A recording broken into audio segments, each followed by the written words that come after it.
फिक्र आपकी, presented by ortho Ayurvedic oil and capsules, जोड़ों के दर्द की बेजोड़ दवा।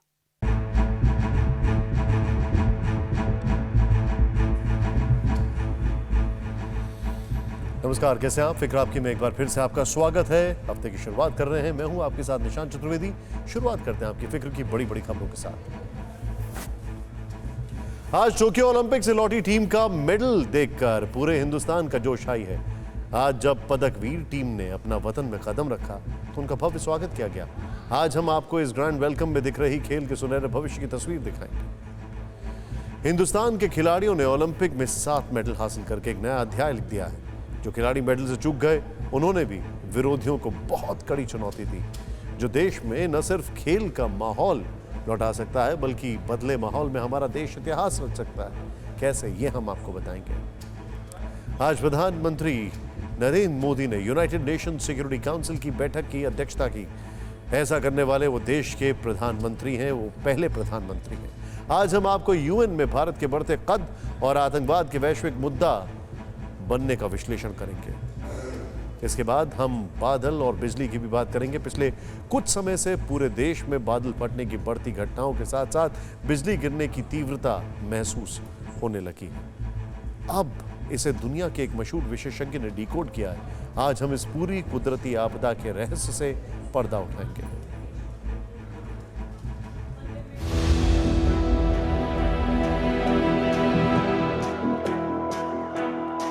एक आसमां कम पड़ता है और आसमां मंगवा दो, है बेसब्र उड़ाने मेरी पंख ये नीले रंगवा दो।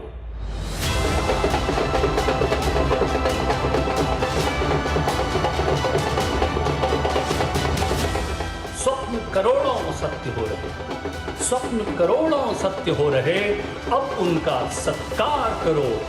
निकल पड़ा है भारत में, अब तुम जय जयकार करो।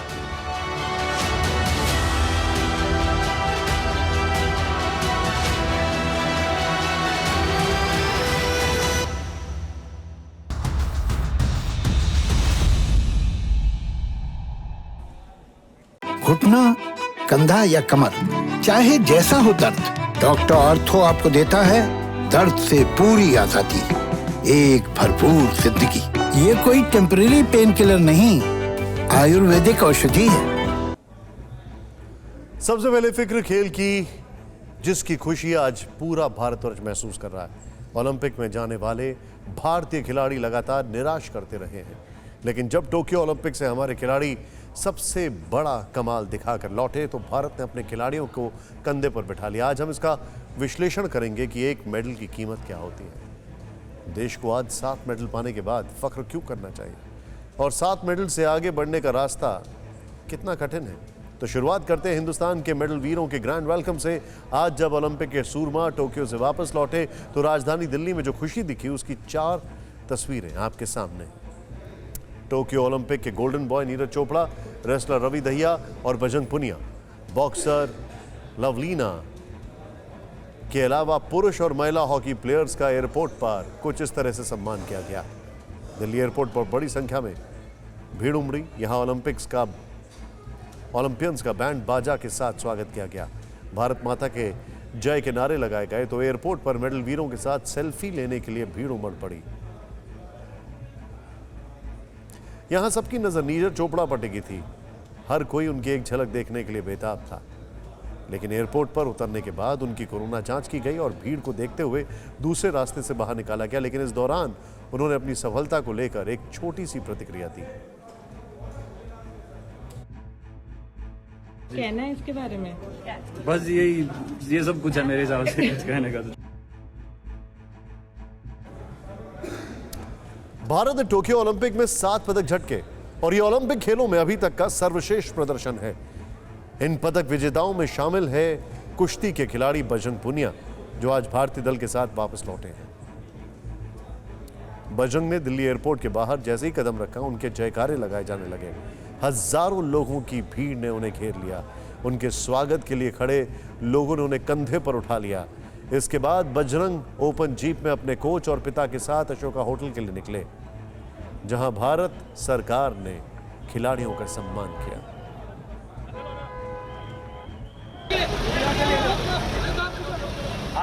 आराम से दादा, आराम से।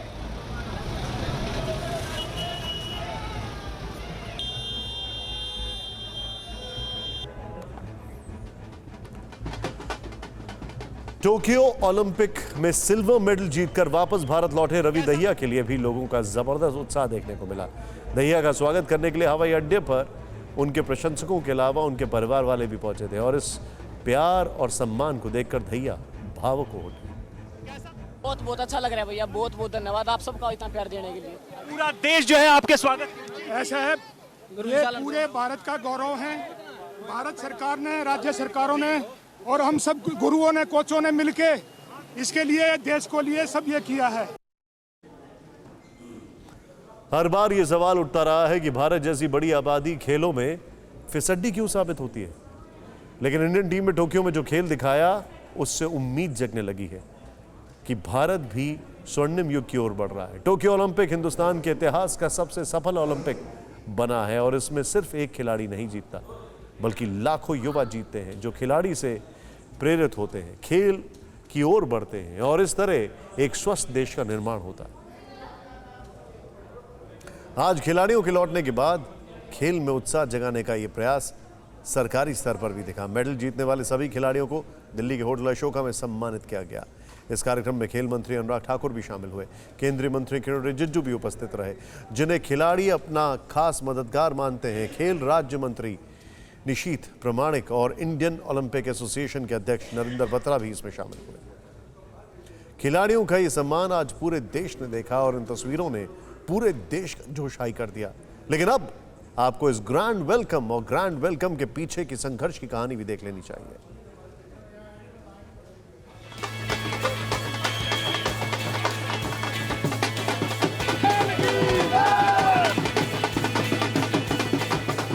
ये टोक्यो ओलंपिक में हिंदुस्तान की अभूतपूर्व जीत का जश्न है, जिसमें सोने की चमक है, चांदी की दमक है और कांसे की रौनक है। तो साथ में है कई वर्षों की उस तपस्या का फल, जिसकी साधना करने के लिए खिलाड़ियों ने घर बार, माता पिता, नाते रिश्तेदार, ऐशो आराम सब त्याग कर दिए। टूर्नामेंट शुरू होने से पहले उम्मीद थी कि भारत टोक्यो में ओलंपिक के इतिहास में सबसे बेहतर प्रदर्शन करेगा और ऐसा हुआ भी। कई बड़े खिलाड़ियों के चूकने के बाद भी भारत ने खेलों के इस महाकुंभ को अपना सबसे सफल ओलंपिक बना दिया। 7 ओलंपिक मेडल से देश चमक उठा और पूरा देश झूम उठा। देश के खिलाड़ियों के कमाल ने 135 करोड़ लोगों को झूमने का मौका दे दिया, रोमांच से भर दिया, ढोल नगाड़े बज उठे। जैसे ही ओलंपिक की टीम एयरपोर्ट पहुंची, देश ने सूरमाओं के स्वागत में लाल कालीन बिछा दी। माहौल चारों तरफ, आप पहले माहौल देखिए और माहौल को देख के समझते चलिए कि इस समय कैसा पूरा हिंदुस्तान जश्न में डूबा हुआ है। आप देखिए चारों तरफ आपको तिरंगा लहराता हुआ नजर आएगा। गेट नंबर 5 की तस्वीरें हैं। गेट नंबर 5 पे तिरंगा लहराती हुई तस्वीरें और तमाम एथलीट्स, तमाम ओलंपियंस के जो समर्थक हैं, उनके गांव से, उनके शहरों से, उनके कस्बों से, दिल्ली से, देश के अलग अलग कोनों से जो उनके समर्थक आए हैं, वो आपको यहाँ पर ढोल नगाड़े पर डांस करते हुए नजर आएंगे। और आप देखिए कि कैसे जश्न मनाया जा रहा है। बड़ा खुशी का दिन है। आज गांव में दीपावली, दिवाली और सभी त्योहार साथ साथ मनाए जा रहे हैं। पूरे राष्ट्र के गौरव का दिन है। को बहुत खुशी है, हमारे गांव को, देश को, बेघरों को, सभी को बहुत खुशी है। पूरे देश के लिए तो इतना बेहतरीन जो दिन आया है, हम उसके लिए शुक्रगुजार है। ऐसा लगा है हमने पाकिस्तान जीत लिया। हमारे छोरे ने गांव का और देश का नाम रोशन कर दिया। टोक्यो ओलंपिक से पहले भारत ने सबसे ज्यादा पदक 2012 लंदन ओलंपिक में जीते थे, जब देश के हिस्से में 6 मेडल आए थे, 2 सिल्वर और 4 ब्रॉन्ज। लेकिन इस बार भारत की झोली में 7 मेडल हैं, जिनमें 1 गोल्ड, 2 सिल्वर और 4 ब्रॉन्ज मेडल शामिल हैं। इस दमदार जीत के बाद अब देश 2024 पेरिस ओलंपिक की तरफ देख रहा है। लेकिन आज ये जानना जरूरी है कि इन मेडल वीरों के संघर्ष की, जीत की अपनी अपनी कहानी क्या है। सबसे पहले बात 23 साल के उस गोल्डन बॉय की, जिसने अपने मजबूत हाथों से ऐसा भाला फेंका कि 121 साल बाद एथलेटिक्स में भारत ने सोना झटक लिया। भारत को यह सबसे बड़ी सफलता जैवलिन थ्रो में हासिल हुई। नीरज चोपड़ा ने ओलंपिक में 13 साल बाद भारत को स्वर्ण पदक दिलाया। हालांकि नीरज ट्रैक एंड फील्ड में सोना जीतने वाले पहले भारतीय भी हैं। हरियाणा के सोनीपत में खांद्रा गांव के रहने वाले नीरज 11 साल की उम्र में मोटापे के शिकार हुआ करते थे। स्कूल में बच्चे उन्हें सरपंच कहकर चिढ़ाते थे। 13 साल की उम्र में उन्होंने जिम ज्वाइन करने के लिए स्टेडियम का रुख किया। तब उनका वजन 80 किलो हुआ करता था और वजन कम करते करते नीरज वाकई स्टेडियम में पहुंच गए, जिसने उन्हें आज गोल्डन बॉय बना दिया है। बिल्कुल जी, वो जो शरीर का एफर्ट लगता है, पता लग जाता है कि हाँ ये थ्रो कुछ अलग है। और मुझे लगा था कि मेरा पर्सनल बेस्ट थ्रो है, वो थोड़ा उससे कम था। और मैंने भी खिलाड़ी यहाँ पे बैठे हैं, लगभग सभी मिडिल क्लास फैमिली से हैं और सभी को ये प्रॉब्लम आती है। लेकिन मैं बोलता हूँ कि उनकी फैमिली का सबसे बड़ा हाथ होता है कि वो पैसे से चाहे उनको सपोर्ट नहीं कर सकते, लेकिन वो जब ये बोलते हैं ना कि तुम बस खेलो, कोई बात नहीं, रिजल्ट देखा जाएगा, तो वो बहुत जरूरी होता है। और मुझे लगता है कि वो जो एक स्ट्रगल होता है और वो जो कमी होती है पैसों की भी या स्टेडियम की, वो कहीं एक एथलीट में आग पैदा करती है कि हाँ हमारे पास इस चीज की कमी है और हम मेहनत करके इसको पूरा करना है। वजन कम करने के लिए ही नीरज के घर वाले उन्हें खेलने कूदने की सलाह देते थे। उनके पिता उन्हें खेल दिखाने ले गए थे। तब नीरज ने कहा कि वो जेवलिन थ्रो कर सकते हैं और यहीं से खिलाड़ी को उसकी राह मिल गई थी।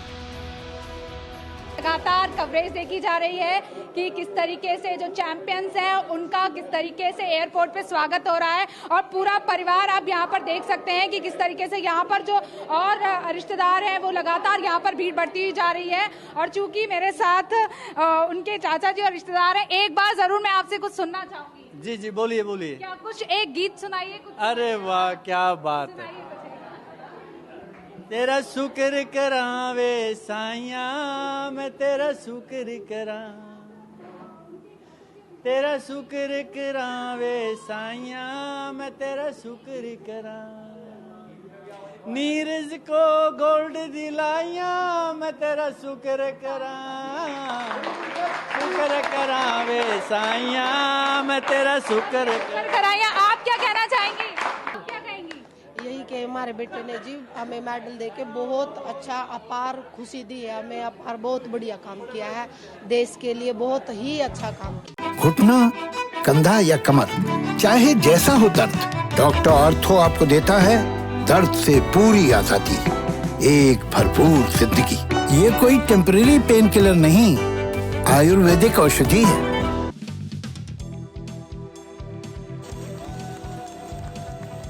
भारत को टोक्यो में पहला पदक दिलाने वाली मीराबाई चानू की ताकत ही उन्हें खेल में ले आई। बचपन में उनका बड़ा भाई लकड़ियों का जो गट्ठर नहीं उठा पाता था, उसे चानू आसानी से उठा लिया करती थी। 12 साल में दिखी ये काबिलियत उन्हें आज वेट लिफ्टिंग में सिल्वर मेडल तक ले आई है। बजरंग पुनिया को घुटने में चोट लगी थी। डॉक्टर ने जाने से मना कर दिया था, लेकिन जिद में टोक्यो की राह पकड़ ली और जब तक पुनिया के घर वालों को उनकी चोट का पता चलता, तब तक वो 65 किलोग्राम की कुश्ती में कांस्य पदक झटक चुके थे।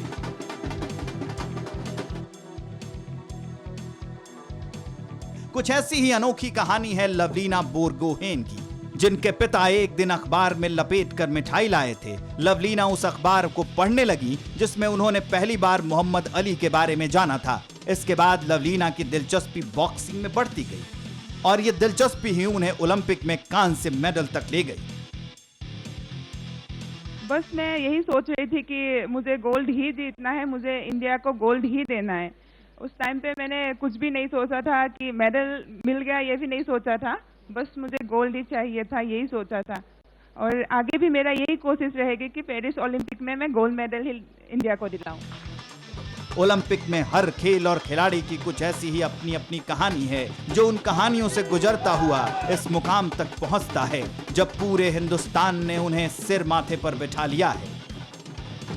देश की राजधानी दिल्ली में जब इस टोक्यो विजय टीम का जनता ने गर्मजोशी से स्वागत किया तो उसमें रवि दहिया भी थे और 41 साल बाद इतिहास रचने वाली हॉकी टीम भी थी। ये जश्न उन खिलाड़ियों के लिए भी था जो मेडल से तो चूक गए लेकिन दुनिया का दिल जीत कर लौटे हैं।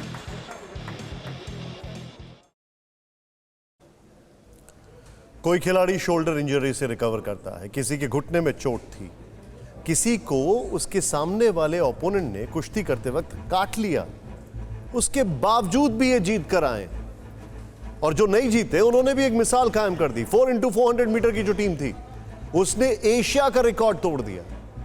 कमाल के लोग हैं ये लोग, कमाल के खिलाड़ी हैं। प्रसून जोशी ने ओलंपिक पदक विजेताओं के सम्मान में एक कविता लिखी।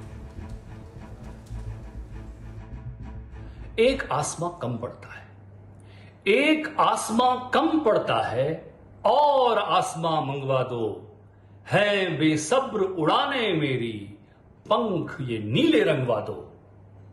स्वप्न करोड़ों सत्य हो रहे, स्वप्न करोड़ों सत्य हो रहे, अब उनका सत्कार करो, निकल पड़ा है भारत मेरा, अब तुम जय जयकार करो। जाग गया विश्वास हमारा, अब खुद को पहचाना है, जाग गया विश्वास हमारा, अब खुद को पहचाना है, नस नस लोहा तार लिए अब जीत का राग सुनाना है।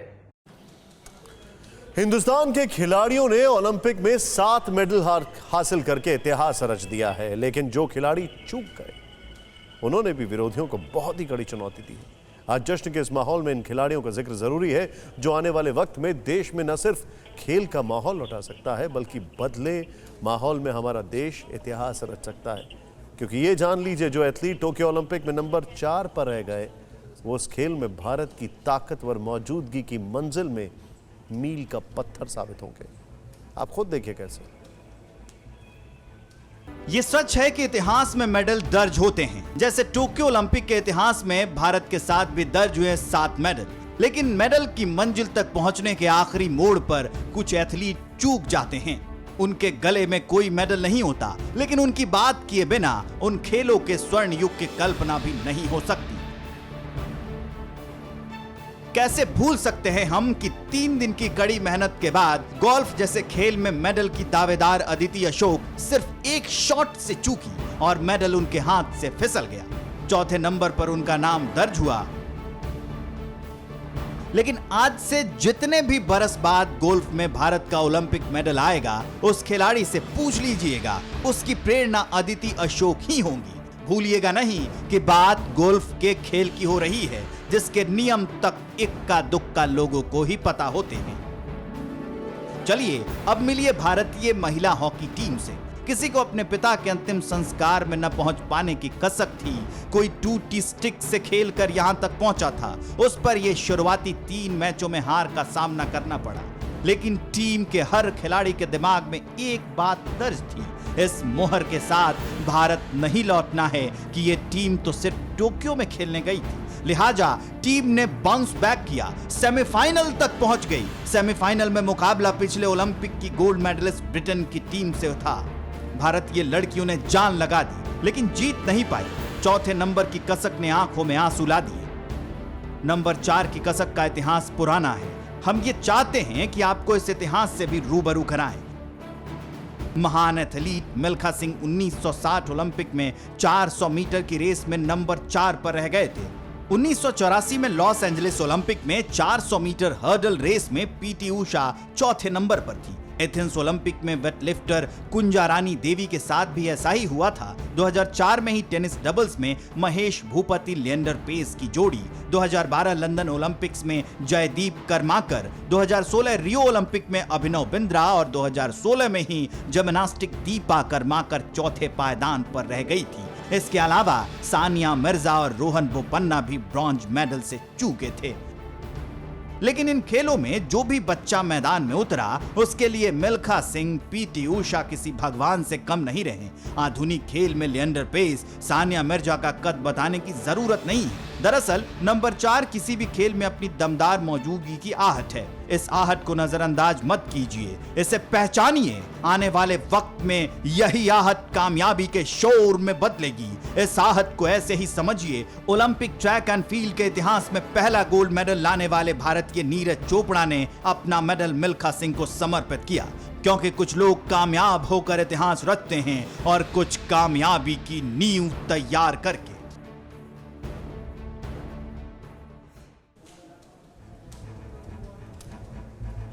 नीरज चोपड़ा ने जब गोल्ड मेडल हासिल किया था तब पीएम ने उन्हें बधाई दी थी और पानीपत के पानी की याद दिलाते हुए कहा था कि पानीपत ने पानी दिखा दिया। दरअसल ये जिक्र इसलिए क्योंकि नीरज चोपड़ा पानीपत के ही हैं और पानीपत की लड़ाई एक मुहावरा बन चुका है, जिसमें अफगान लुटेरों की जीत हुई थी और भारत का मनोबल हार गया था। और अब फिक्र आपकी सुरक्षा की।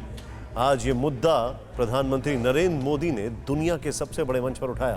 पहली बार किसी भारतीय प्रधानमंत्री ने संयुक्त राष्ट्र सुरक्षा परिषद के किसी बैठक की अध्यक्षता की। वीडियो कॉन्फ्रेंसिंग के जरिए समुद्री सुरक्षा विषय पर आयोजित बैठक में शामिल पीएम ने दुनिया को 5 मंत्र दिए।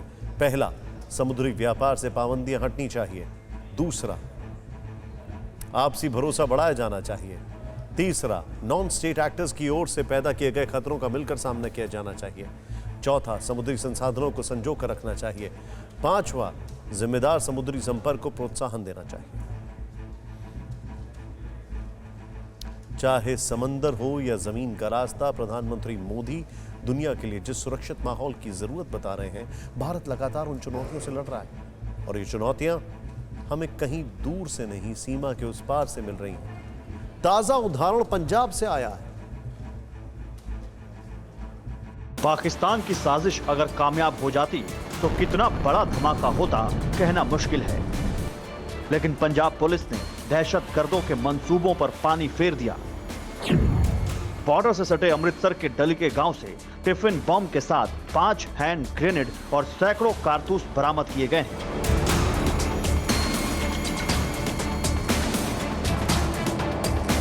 पुलिस का कहना है कि ड्रोन के जरिए हथियारों की एक खेप शनिवार देर रात भारतीय सीमा में गिराई गई थी, जिसे रविवार शाम सर्च ऑपरेशन के दौरान बरामद किया गया। सानू कुछ हैंड ग्रेनेड्स रिकवर हुए हैं, कुछ कार्ट्रिजेस रिकवर हुए हैं, and the most important recovery is of what we call a tiffin box bomb, tiffin box bomb, a tiffin box what we will call a improvised explosive device. So it is in a children's बच्चियां दे एक in a there is an improvised explosive device, एक bomb ਨੂੰ एक बच्चियां दे plastic ਦੇ in a children's tiffin box. It has been a entire IED, a bomb has been created in a plastic tiffin box. It's a double decker tiffin box. So this was recovered last evening करीब 6:15 कल Shami in Amritsar. घुटना, कंधा या कमर, चाहे जैसा हो दर्द, doctor ortho आपको देता है दर्द से पूरी आजादी, एक भरपूर जिंदगी। ये कोई टेम्परेरी पेन किलर नहीं, आयुर्वेदिक औषधि है। पंजाब पुलिस ने हथियारों की खेप बरामद करके एक बड़ी आतंकी साजिश को तो विफल कर दिया है, लेकिन अभी भी कई ऐसे सवाल हैं जिनके जवाब पंजाब पुलिस के पास नहीं हैं। जैसे भारत में छिपे वो लोग कौन हैं जिन तक इन हथियारों की बड़ी खेप पहुंचाई जानी थी? ऐसे स्लीपर सेल कहां-कहां एक्टिव हैं जो कि लगातार आतंकियों की मदद कर रहे हैं और उन्होंने हथियारों की एक खेप लेकर आतंकियों तक पहुंचानी थी? और एक सबसे बड़ा सवाल, क्या पाकिस्तान की जो कोशिश लगातार जारी है कि भारत में खालिस्तान समर्थक आतंकवाद को एक बार फिर से रिवाइव कर दिया जाए, कहीं ये उसी साजिश का हिस्सा तो नहीं है? ड्रोन के जरिए भारतीय सीमा में 5 हैंड ग्रेनेड, 100 9mm कारतूस, आईडी लगा 2 से 3 किलो RDX वाला टिफिन बम और 3 डेटोनेटर भेजे गए। खतरनाक बात यह है कि यह बम किसी एक्सपर्ट ने तैयार किया था और इसे 3 अलग अलग तरीकों से ब्लास्ट किया जा सकता था। बम में एक स्प्रिंग भी लगाया गया था। यह भी हो सकता था कि टिफिन बम खोले जाने के दौरान ही धमाका हो जाता। इस बात का भी खतरा था कि इसे कोई बच्चा या कोई भी दूसरा व्यक्ति टिफिन समझकर उठाता तो भी इसमें धमाका हो जाता। बम में एक सर्किट भी लगाया गया था ताकि टाइमर लगाकर मोबाइल या स्विच के जरिए धमाका किया जा सके। पंजाब पुलिस ने जब केंद्रीय सुरक्षा एजेंसियों की मदद से ड्रोन के माध्यम से पाकिस्तान की ओर से भेजे गए टिफिन को खोला, तब पाया गया कि यह टिफिन एक बॉम्ब के रूप में बनाया गया था और इस टिफिन के अंदर एक आईडी लगाया गया था और 2 किलो से ज्यादा आरडीएक्स भी फिट किया गया था। ये टिफिन दिखने में जितना छोटा था उतनी ही बड़ी बर्बादी लाने के लिए काफी था। अगर इस टिफिन बम का इस्तेमाल किसी भीड़ भाड़ वाले इलाके में कर दिया जाता तो सैकड़ों जाने जा सकती थी। इसी वजह से पंजाब पुलिस ये मान रही है कि उन्होंने एक बड़ी आतंकी साजिश को होने से पहले ही विफल कर दिया है। फिलहाल पंजाब पुलिस की जांच भी कई अलग अलग एंगल से चल रही है। हो सकता है प्रतिबंधित खालिस्तानी आतंकी संगठन सिख फॉर जस्टिस की स्लीपर सेल्स के जरिए ये बम पंजाब या कश्मीर में छुपकर बैठे आतंकियों तक पहुंचाए जाने हों। हाल ही में सिख फॉर जस्टिस ने पंजाब के सीएम और गवर्नर को धमकी दी है कि अगर उन्होंने पंजाब के किसी भी जिले में तिरंगा फहराया तो इसके खतरनाक नतीजे भुगतने होंगे। जो भी हो, फिलहाल पंजाब पुलिस को यह आशंका तो है कि किसी भीड़ भाड़ वाली जगह पर 15 अगस्त के मौके पर दहशत की साजिश थी।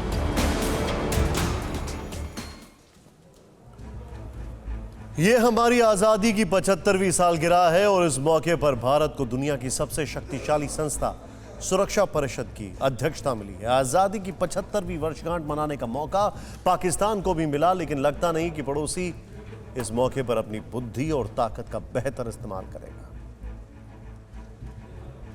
और अब फिक्र बारिश और बाढ़ से बेहाल देश की, जिसे एक अमेरिकी वैज्ञानिक ने डिकोड किया है और बताया है कि पहाड़ से लेकर मैदान तक, मैदान से रेगिस्तान तक बादल क्यों फट रहे हैं और इतनी बिजली क्यों गिर रही है। इससे पहले कि हम आपको बादल फटने की, बाढ़ आने की पूरी थ्योरी समझाएं, आप हिंदुस्तान के हालात की ताज़ा तस्वीरें देखिए। यह तस्वीर यूपी के जालौन की है, जहां यमुना नदी उफान पर है। नदी के तेज बहाव में एक नाव बेकाबू होकर बहती नजर आ रही है। इस नाव में कुल 6 लोग बैठे हैं। ये सब दोस्त थे जो हालात की गंभीरता को हंसी में उड़ा रहे थे। हद तो यह है कि ये 6 दोस्त नदी के बीच धारा में जाकर सेल्फी भी लेने लगे और तभी नाव पलट गई, जिसमें 2 लोगों की मौत हो गई, बाकी 4 बाल बाल बचे हैं। अब मिर्जापुर के कछवा की तस्वीर देखिए। यहां पर गंगा नदी का पानी उफान पर है और इस उफनती धारा में दर्जनों जानवर बहते हुए नजर आ रहे हैं। ये कौन से जानवर हैं ये पता नहीं चला, लेकिन बताया जा रहा है कि ये एक टीले के पास घास चरने गए थे और अचानक नदी में पानी बढ़ गया, जिससे बेजुबान संभल नहीं पाए। हमने ये दोनों तस्वीरें इसलिए दिखाई कि हम आगे की जो रिपोर्ट दिखा रहे हैं उसे देखते वक्त इन दोनों ही तस्वीरों को आप जहन में रखें और भविष्य में क्या हालात होने वाले हैं ये समझ सकें। हम जो रिपोर्ट दिखाने जा रहे हैं वो दुनिया के एक श्रेष्ठ वैज्ञानिक की रिपोर्ट है, जिन्होंने बताया है कि भारत ही नहीं बल्कि भारतीय उपमहाद्वीप में बादल फटने की घटनाएं ज्यादा क्यों बढ़ रही हैं और ये भी बताया है कि पहले की तुलना में बिजली ज्यादा क्यों गिर रही है। देखिए रिपोर्ट। क्या पहाड़ों के दरकने की ये तस्वीरें तबाही का ट्रेलर है? क्या पानी का ये प्रचंड प्रहार संकेत महाविनाश की आहट? एक रिपोर्ट बता रही है कि आने वाले समय में हालात और भी भयावह होंगे। कुदरत की मार कई गुना ज्यादा भीषण होगी। इसका कारण है आर्कटिक के ग्लेशियरों की बर्फ का तेजी से पिघलना, जिसने सिर्फ भारत ही नहीं बल्कि पूरे भारतीय उपमहाद्वीप पर असर दिखाना शुरू कर दिया है। यानी भारत के साथ साथ बांग्लादेश से लेकर नेपाल तक, दक्षिणी चीन से लेकर पाकिस्तान और अफगानिस्तान तक कुदरत ने तीखे तेवर दिखाने शुरू कर दिए हैं। तूफानी बारिश, बाढ़ और बादल फटने जैसी विपदाएं बढ़ती जा रही हैं और आने वाले समय में और तेजी से बढ़ेंगे। ये कहना है दुनिया के जाने माने ग्लेरोलॉजिस्ट पॉल मायविस्की का, जिन्होंने आर्कटिक, एंटार्कटिक और एवरेस्ट के ग्लेशियरों में जलवायु परिवर्तन पर अध्ययन किया है और ऐसा करने वाले वो दुनिया के अकेले ग्लेरोलॉजिस्ट हैं। भारत में छाए आपदा के इस मौसम पर जब उनसे इंटरव्यू में पूछा गया कि भारतीय उपमहाद्वीप में बेहिसाब बारिश, बाढ़ और सूखा बढ़ क्यों रहा है, तो उन्होंने बताया कि भारत में नमी के स्रोत दक्षिण और पश्चिम के क्षेत्र रहे हैं, लेकिन कुछ सालों से आर्कटिक पोल से भी नमी भारत पहुंच रही है। इसका कारण यह है कि जलवायु परिवर्तन की मार सबसे ज्यादा आर्कटिक, एंटार्कटिक और हिमालय के ग्लेशियर्स पर पड़ रही है। जहां दुनिया में ग्लोबल वार्मिंग 1.5 डिग्री रही है, वहीं इन इलाकों में ये 4 डिग्री तक मापी गई है। बर्फ तेजी से पिघल रही है और इनकी नमी लेकर हवाएं तेजी से हिमालय के उत्तर और दक्षिण में बहने लग रही हैं। जब ये ठंडी हवाएं निचले इलाकों की गर्म हवाओं से टकराती हैं, तब तूफान बनता है। इसीलिए भारत में तूफानी बारिश और बाढ़ बढ़ने लगी है। बारिश की शक्ल में बरस रही आसमानी आफत थमने का नाम नहीं ले रही है। पहाड़ों पर जिंदगी पर लैंडस्लाइड मौत बनकर टूट रहा है तो मैदानी इलाकों में बाढ़ का पानी लोगों से सब कुछ छीनता जा रहा है। सैलाब की लहरों ने कैसे कहर बरपाया हुआ है, इस रिपोर्ट में देखें आप। तबाही और बेबसी की ये तस्वीरें पहाड़ों से लेकर रेगिस्तान तक सैकड़ों शहरों और सैकड़ों गांवों की हैं। कहीं पर लोगों को पैर रखने के लिए जमीन नसीब नहीं हो रही तो कहीं जमीन ही खिसक रही है।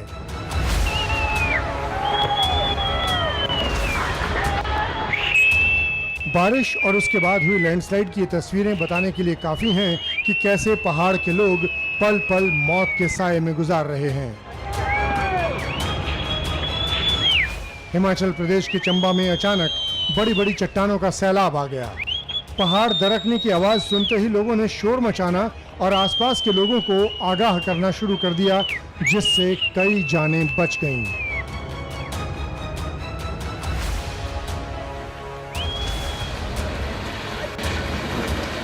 उत्तराखंड के जोशीमठ के झाड़कुला में एक होटल भरभरा कर गिर पड़ा। खतरे को भांपते हुए प्रशासन ने पहले ही होटल खाली करवा लिया था।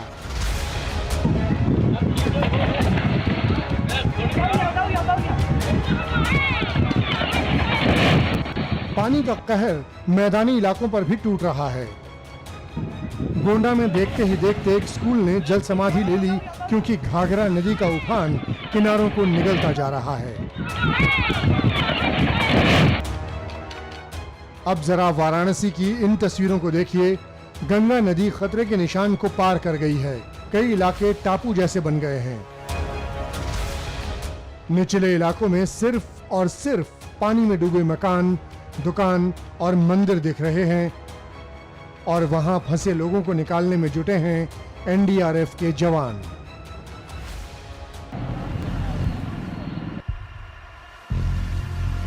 मोक्ष की नगरी काशी में गंगा किनारे दाह संस्कार भी मुश्किल हो गया है। ये तस्वीरें मणिकर्णिका घाट की हैं, जहां शवदाह करने वाले प्लेटफॉर्म और लकड़ियां पानी में डूब गए हैं, जिसके चलते अब छतों पर दाह संस्कार करना पड़ रहा है।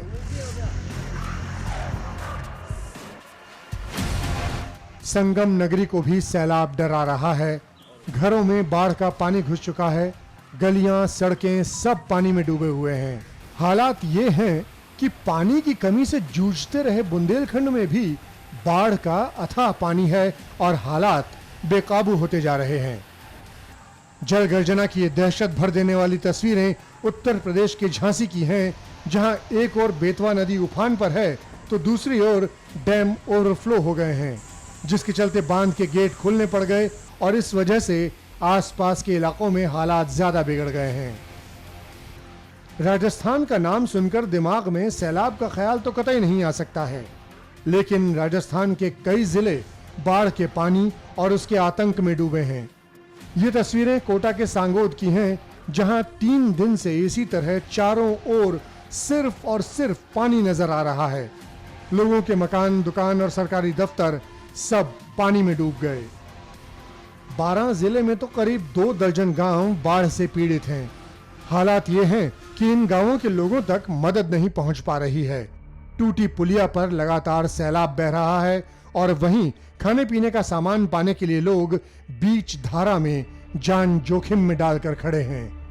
पहाड़ से मैदान तक, मैदान से रेगिस्तान तक हर जगह बारिश और बाढ़ विकराल रूप लेती जा रही है और इस जल संहार से इंसानी जिंदगी बदहाल हो गई है।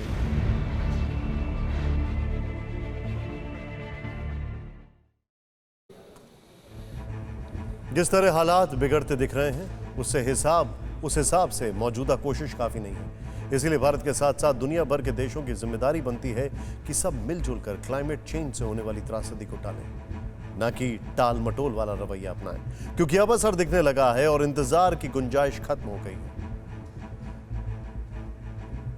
और अब कुछ खबरें फटाफट अंदाज में। प्रधानमंत्री मोदी ने किसान सम्मान निधि की 9वीं किश्त की जारी। 9 करोड़ 75 लाख किसानों के खाते में 2000 रुपए हुए ट्रांसफर। इस मौके पर बोले पीएम, केसर से आय हुई दुगना, 6 साल में दाल के उत्पादन में 50% का इजाफा। खाने के तेल की बढ़ती कीमतों पर लगाम के लिए नए मिशन का ऐलान। 11,000 करोड़ रुपए खर्च करेगी सरकार। पाम ऑयल के उत्पादन को प्रोत्साहित करेगी सरकार। किसानों को होगा फायदा और आत्मनिर्भर बनेगा भारत। आज संसद में हंगामे के बीच पास हुए 2 अहम बिल। राज्य सरकारों को ओबीसी लिस्ट तैयार करने का मिला अधिकार। ट्राइब्यूनल रिफॉर्म्स बिल 2021 भी हुआ पास। हालांकि पेगासस पर चर्चा करने की विपक्ष कर रहा था मांग। जम्मू कश्मीर के 2 दिवसीय दौरे पर कांग्रेस नेता राहुल गांधी श्रीनगर में कल नए कांग्रेस मुख्यालय का करेंगे उद्घाटन। इससे पहले पार्टी के प्रदेश अध्यक्ष गुलाम अहमद मीर के बेटे की शादी में करेंगे शिरकत। घाटी से आर्टिकल 370 हटने के बाद कांग्रेस नेता का पहला दौरा। कश्मीर के लाल चौक में आतंकियों की कायराना हरकत। बीजेपी नेता और उनकी पत्नी की गोली मारकर हत्या। स्वतंत्रता दिवस से पहले सरपंच गुलाम रसूल डार और उनकी पत्नी जवाहर बानो को बनाया निशाना।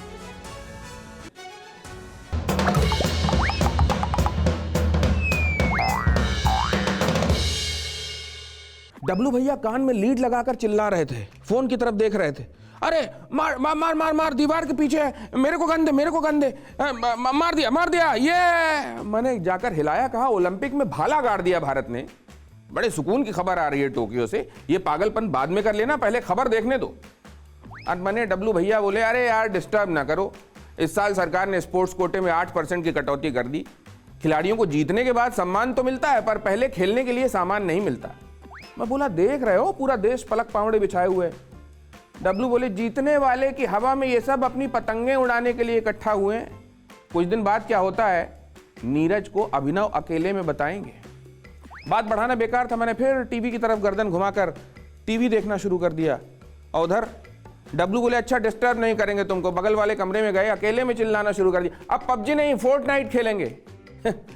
पदक कम आते हैं तो क्या हुआ, इस देश में खेला की कमी हो तो बताइए, बाकी तो जो है सो है।